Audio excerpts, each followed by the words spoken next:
Janata Dal United के विधायक और पूर्व मंत्री मेवालाल चौधरी का कोरोना से निधन हो गया।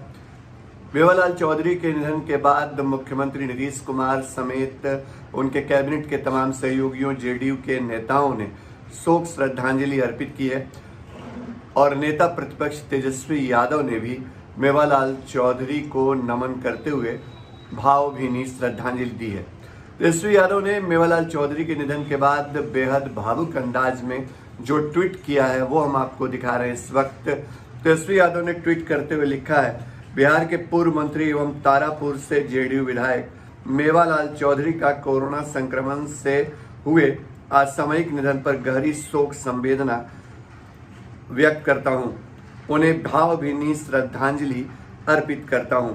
दिवंगत आत्मा को ईश्वर शांति दे और शोक संतप्त परिवार को दुख सहने की शक्ति प्रदान करे। तेजस्वी यादव ने मेवालाल चौधरी को अंतिम नमन किया है, लेकिन ये वही तेजस्वी यादव हैं जिनकी वजह से नेता प्रतिपक्ष के सवाल खड़े करने की वजह से एक दौर में मेवालाल चौधरी को इस्तीफा देना पड़ा था मंत्री पद से। बिहार में नीतीश सरकार का जब 2020 में चुनाव के बाद गठन हुआ तो मेवालाल चौधरी बिहार सरकार में मंत्री बनाए गए थे। उन्हें शिक्षा मंत्रालय की जिम्मेदारी मिली थी, शिक्षा विभाग उनके जिम्मे था, लेकिन पदभार संभालने के चंद घंटों के बाद ही उन्हें इस्तीफा देना पड़ा, क्योंकि तेजस्वी यादव समेत तमाम जो विपक्षी दल हैं वो सवाल उठा रहे थे कि मेवालाल चौधरी के ऊपर भ्रष्टाचार के इतने गंभीर आरोप हैं तो उन्हें नीतीश कुमार कैसे अपनी कैबिनेट में जगह दे सकते हैं। सरकार पर इतना दबाव पड़ा था कि मेवालाल चौधरी को इस्तीफा देना पड़ा था, लेकिन अब तेजस्वी यादव ने उनके निधन के बाद गहरी शोक संवेदना व्यक्त की है। इसके बाद तेजस्वी यादव ने लगातार और भी ट्वीट किए हैं। तेजस्वी यादव का अगला ट्वीट आपको दिखा रहे हैं। तेजस्वी यादव ने अगले ट्वीट में सरकार पर एक बार फिर कोरोना संकट के बीच स्वास्थ्य सेवाओं और हेल्थ इंफ्रास्ट्रक्चर को लेकर के सवाल पूछे हैं।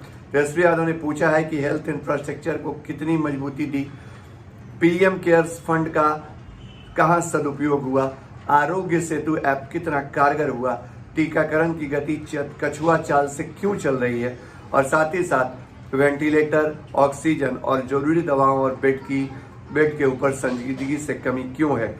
यह सवाल न केवल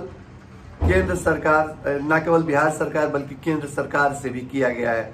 इतना ही नहीं, तेजस्वी यादव ने एक और ट्वीट किया है, वो भी आपको दिखा रहे हैं। तेजस्वी यादव ने इस बार पूछा है कि जब सरकार को जागना चाहिए तब सरकार कोरोना बीमारी को ही नकार रही थी। फिर तब माना जब नमस्ते ट्रंप और एमपी में सरकार बना, ताली थाली बजवा दी, दिया बत्ती जलवा रही थी, और जब मामले बढ़े तो गेंद राज्यों के पाले में फेंक दिया। जब केंद्र सरकार का कोई दायित्व ही नहीं है तो चुनाव किस लिए है। तेजस्वी यादव का यह निशाना इस बार नीतीश सरकार पर नहीं बल्कि केंद्र सरकार पर है। निशाने पे भारतीय जनता पार्टी है, लेकिन अपने शब्दों में उन्होंने जेडीयू विधायक के निधन पर शोक जरूर जताया है। तमाम खबरें, तमाम अपडेट आपको देते रहेंगे। देखते रहिए फर्स्ट बिहार झारखंड। नमस्कार।